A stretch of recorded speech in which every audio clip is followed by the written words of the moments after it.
இப்ப குழந்தை எங்க இருக்கா? நல்ல நேரத்துக்கு நான் அவளை வழியில பார்த்ததால நான் உடனே விஜய் பிரதருக்கு ஃபோன் பண்ணி சொன்னேன். அவர் வந்து வீட்டுக்கு கூட்டிட்டு போயிட்டாரு. அம்மும் எங்களை மாதிரியே நீயும் அவங்க அப்பாவும் தான் கல்யாணம் பண்ணிக்கணும், நீ தான் அவளுக்கு அம்மாவா வரணும்னு ஆசைப்பட்டிருப்ப போல. இப்ப இந்த விஷயம்லாம் தெரிய வந்து அதை தாங்கிக்க முடியாம தான் உங்ககிட்ட இதை பத்தி பேசுறதுக்காக வீட்டுல யாருக்கிட்டையும் சொல்லாம தனியா கிளம்பி வந்திருக்கா. பாத்தியாடி, நீ பண்ற விஷயத்தினால எத்தனை பேர் கஷ்டப்படுறாங்கன்னு பாத்தியா? ஏதோ கடவுள் புண்ணியத்துல குழந்தை மாப்பிள்ளை கண்ணுல பட்டுச்சு. ஒருவேளை குழந்தை எங்கேயாவது தொலைஞ்சு போயிருந்தா என்ன பண்ணிருக்க முடியும் சொல்லு? நீ எடுத்த ஒரு முடிவுனால இங்க எத்தனை பேர் அழ வேண்டியதா இருக்கு பாரு. இதுக்கு நான் என்னமா பண்ண முடியும்? என் வாழ்க்கைய பத்தி முடிவு எடுக்கிறதுக்கு எனக்கு உரிமை இல்லையா? அம்மா இப்படி பண்ணது எனக்கும் கஷ்டமா தான் இருக்கு.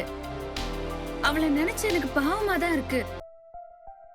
அதுக்காக எல்லாம் நான் அப்பாவை கல்யாணம் பண்ணிக்க முடியுமா சொல்லு? ஆரம்பத்துல எனக்கு அவரை சுத்தமா பிடிக்காம இருந்தாலும் அதுக்கப்புறமா நான் அவர் கூட பேசி பழகுனதுல எனக்கு அவர் ஒரு நல்ல ஃப்ரெண்டா தான் தெரிஞ்சாரு. இப்ப வரைக்குமே நான் அவரை அப்படிதான் நினைக்கிறேன். இத புரிஞ்சுக்காம அவரை கல்யாணம் பண்ணிக்க சொன்னா எப்படிமா? ஆரம்பத்துல பிடிக்காம இருந்தவரை இப்ப ஃப்ரெண்டுங்கிற அளவுக்கு பிடிச்சிருக்குல்ல? எங்க பேச்ச கேட்டு அவரை கல்யாணம் பண்ணிக்கிட்டு கூட சேர்ந்து வாழ்ந்து பாரு. புருஷனாவும் அவரை உனக்கு பிடிக்கும். நான் இவ்ளோ சொல்லியும் நீ என்ன புரிஞ்சுக்கவே மாட்டல்ல? இந்த வீட்ல எல்லாரும் அவருக்காக மட்டும் தான் பேசுறீங்களே தவிர ஒருத்தர் கூட ஏன் பக்கம் இருந்து யோசிச்சு கூட பார்க்க மாட்டேங்கிறீங்க. என்ன கொஞ்சம் கூட புரிஞ்சுக்காத உங்க கூட எல்லாம் இருக்கிறதுக்கே எனக்கு வெறுப்பா இருக்கு. எங்க கூட இருக்க வெறுப்பா இருந்தா போடி. என்னம்மா இவ்வளவு பிடிவாதத்தோடையும் திமிரோடையும் நீ இங்க இருக்கவே தேவையில்லை. தாராளமா கிளம்பி போ. போறேம்மா, போறேன். திரும்பி நான் இங்க வந்தா நீ என்ன என்னன்னு கேளு. காவேரி நில்லு. அம்மா தான் ஏதோ தெரியாம பேசிட்டு இருக்கு. யாராவது என்ன சமாதானப்படுத்துற அது இதுன்னு என் பின்னாடி வந்தீங்க அவ்வளவுதான் சொல்லிட்டேன். காவேரி அத்தை, காவேரி அத்தை கூப்பிடுங்க அத்தை.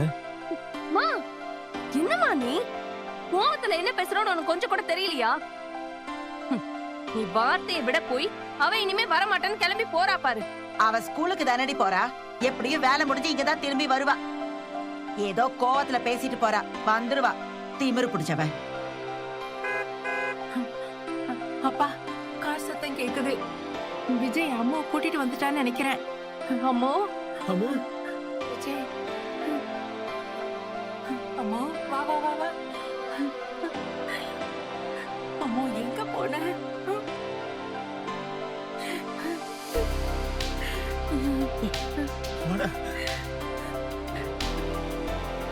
எங்கடா போற? காணாம நாங்கள எப்படி பயந்து போயிட்டோம் தெரியுமா? விஜய், நிவின் இவனை பார்த்தானா? அப்ப இவ எங்கதான் இருந்தா? காவேரிய பாக்குறதுக்காக அவங்க வீட்டுக்கு போறதுக்கு தான் நம்ம யாருக்கிட்டயுமே சொல்லாம இங்க இருந்து தனியா போயிருக்கா. காவேரி வழி தெரியாம ஒரு இடத்துல நின்னப்பதான் நிவின் இவளை பார்த்துட்டு எனக்கு போன் பண்ணாரு. மிஸ் வீட்டுக்கு போகணும்னா நீ எங்க கிட்ட சொல்லிருக்கலாம்ல? நாங்க யாராவது உன்னை கூட்டிட்டு போயிருப்போம்ல. இப்படியா யாருக்கும் தெரியாம கிளம்பி போறது? நீங்க யாரும் நான் காவிரி மிஸ் பார்க்க வீட்டுக்கு கூட்டிட்டு போக மாட்டீங்கன்னு தான் நானே கிளம்பி போயிட்டேன். காவிரி மிஸ் அப்பாவை கல்யாணம் பண்ணிக்க மாட்டாங்கன்னு நீங்க சொன்னீங்கல்ல பாட்டி.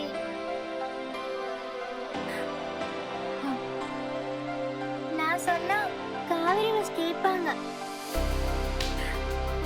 அதான் மிஸ் பார்த்து எங்க அப்பாவை கல்யாணம் பண்ணிக்கோங்க, எனக்கு அம்மாவா வாங்க அப்படின்னு சொல்றதுக்காக போனேன்.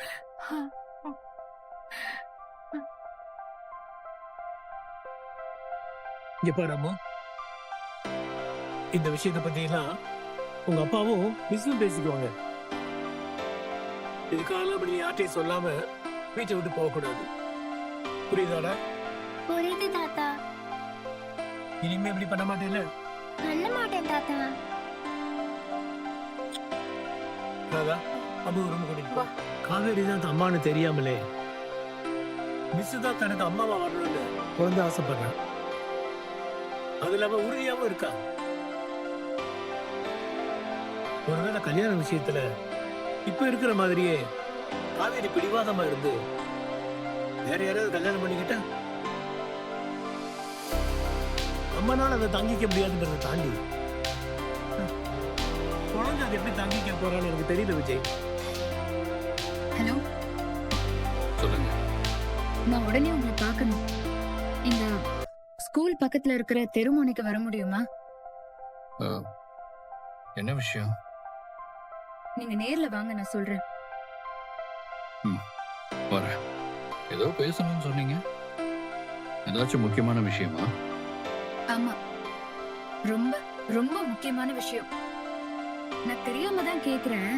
நீங்க லவ் பண்றதுக்கும் கல்யாணம் பண்றதுக்கும் உங்களுக்கு ஊர்ல வேற பொண்ணே கிடைக்கலையா? எதுக்குங்க என்னைய இப்படி தொந்தரவு பண்ணிட்டு இருக்கீங்க?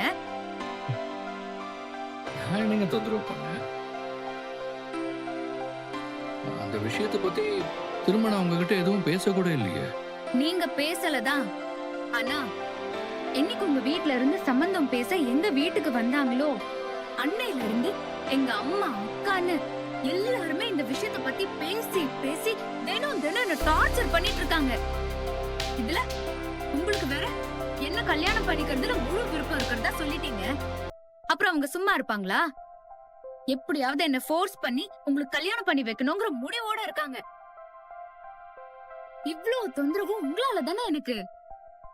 இப்ப கொஞ்ச நாளா இந்த விஷயத்த பத்தி நீங்க என்கிட்ட நேரடியா பேசலனாலும் எங்க வீட்டுக்கு வர்றது, எங்க அம்மாவை பாக்குறது, பேசுறதுன்னு அவங்க மூலமா மறைமுகமா நீங்க இந்த விஷயத்துல என்ன கட்டாயப்படுத்துற மாதிரி தான் தோணுது. எங்க வீட்ல எல்லாரும் நான் இன்னும் கல்யாணம் பண்ணாம இருக்கேங்கிற கவலையை விட உங்களுக்கு ஒரு நல்ல வாழ்க்கை அமைச்சு கொடுக்கணுங்கிற கவலை தான் உங்களுக்கு ஜாஸ்தியா இருக்கு. அதான் எப்படியாவது என்ன உங்களுக்கு கல்யாணம் பண்ணி வைக்கணும்னு ஆனாலும் அப்படியே துடிக்கிறாங்க. நீங்களும் அதுக்கேத்த மாதிரி தான் நடந்துக்கிறீங்க. நீங்க ஒரு கல்யாணம் பண்ணிக்கோங்கன்னு நானே உங்களுக்கு பொண்ணு பார்த்தா பாக்குற பொண்ணெல்லாம் பிடிக்கல வேணாங்கிறீங்க. சரி, அது கூட உங்க விருப்பம்னு வச்சுக்கோங்க. ஆனா எனக்கு நான் பார்த்த பையன் கிட்ட நீங்களும் எங்க அம்மாவும் சேர்ந்து ஏதேதோ சொல்லி அதையும் கெடுத்து விட நினைச்சீங்க பாருங்க. அத நான் என்னன்னு சொல்றது? இதெல்லாம் பத்தாதுன்னு இன்னைக்கு புதுசா உங்க குழந்தைய வச்சு வேற ஏதோ டிராமா பண்ணிருக்கீங்க. நிவின் வந்து எல்லாத்தையும் சொன்னாரு. என்ன நடந்தாலும் நான் உங்களை கல்யாணம் பண்ணிக்க மாட்டேன்னு சொன்ன விஷயம் எப்படியும் உங்க குழந்தைக்கு தெரிஞ்சு இந்த விஷயத்துல என்ன கன்வின்ஸ் பண்றதுக்காக தான் அம்மா என்ன தேடி வந்ததா சொன்னாரு. இவ்ளோ நாளா நீங்களும் எங்க வீட்ல உள்ளவங்களும் சொல்லி நான் கேட்காத ஒரு விஷயத்த இப்ப உங்க குழந்தை மூலமா என்ன எமோஷனல் பிளாக்மெயில் பண்ணி ஒத்துக்க வைக்கலாம்னு நினைக்கிறீங்க, அப்படிதானே? நிறுத்துங்க. குழந்தை யாருக்கும் தெரியாம வீட்டை விட்டு கிளம்பி போனதே இன்னும் தாங்கிக்க முடியாம இருக்கு. அவன் இப்படி எல்லாம் யார்கிட்டயும் சொல்லாம வீட்டை விட்டு போவான்னு நான் கொஞ்சம் கூட எதிர்பார்க்கல. ஒருவேளை அவ தப்பி தவறி எங்கேயாவது போயிருந்தா என்ன ஆயிருக்குன்ற பயத்துல இருந்தா நான் இன்னும் மீண்டு வரல. இதுல நான் குழந்தைய வச்சு டிராமா பண்றேன், அது இதெல்லாம் சொல்லி என்ன கஷ்டப்படுத்தாதீங்க. இப்ப என்னங்க உங்களுக்கு? எந்த விதத்திலையும் நான் உங்களை டார்ச்சர் பண்ணக்கூடாது, அவ்வளவுதானுங்க. சரி, இனி தெரியாதனமா கூட இந்த விஷயத்தை பத்தி உங்ககிட்டயோ இல்ல உங்க வீட்டு ஆளுங்க கிட்டயோ நானோ இல்ல என் ஃபேமிலியை சேர்ந்தவங்களோ யாருமே பேச மாட்டோம். இனி என்னாலையும் சரி என் குழந்தையாலையும் சரி உங்களுக்கு இனிமே எந்த தொந்தரவும் இருக்காது. இது வரைக்கும் எங்களால நீங்க பட்ட கஷ்டத்துக்கெல்லாம்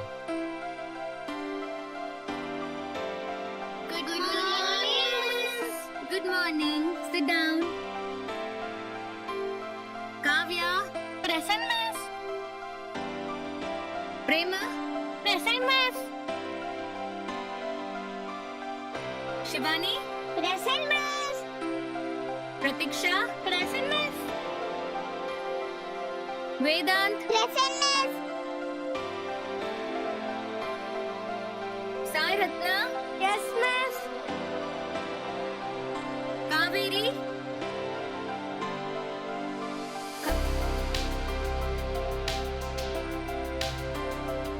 Miss Kavadi absent.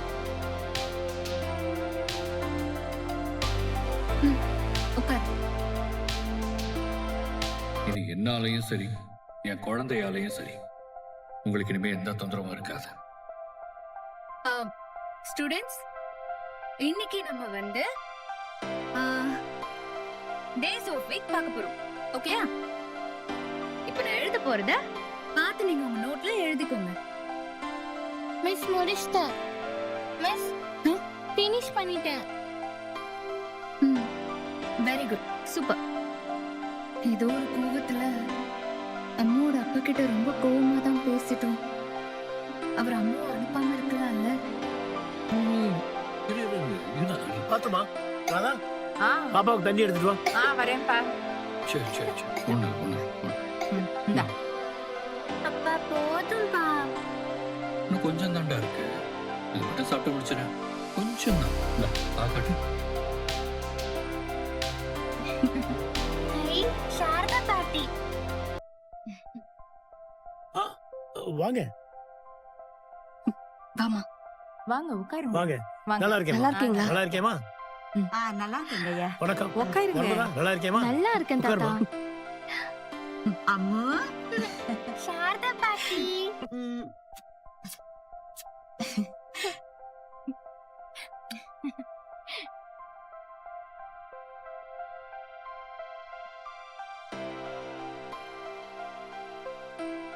நடந்ததெல்லாம் நிவின் வந்து சொன்னாரு.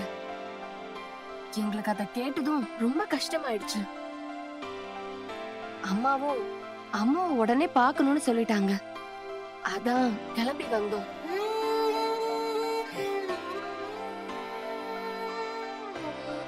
நீ சின்ன குழந்தை தானே, இப்படி எல்லாம் சொல்லாம கொள்ளாம வீட்டை விட்டு வரலாமா? நான் உங்க வீட்டுக்கு தான் பாட்டி வந்தேன். காவேரி மசு பாக்குறதுக்காக வந்தேனா எனக்கு பாதியிலே வழி மறந்து போச்சு. அதான் கன்ஃபியூஸ் ஆகி எங்கெங்கயோ போயிட்டேன். அம்மா, கரெக்டான நேரத்துக்கு நிவின் மாமா அங்க வரலன்னா என்ன ஆயிருக்கும் சொல்லு. சின்ன குழந்தை நீ, இந்த மாதிரி எல்லாம் தனியா வெளியே போலாமா? சாரி சித்தி. சாரி பாட்டி. அம்மு,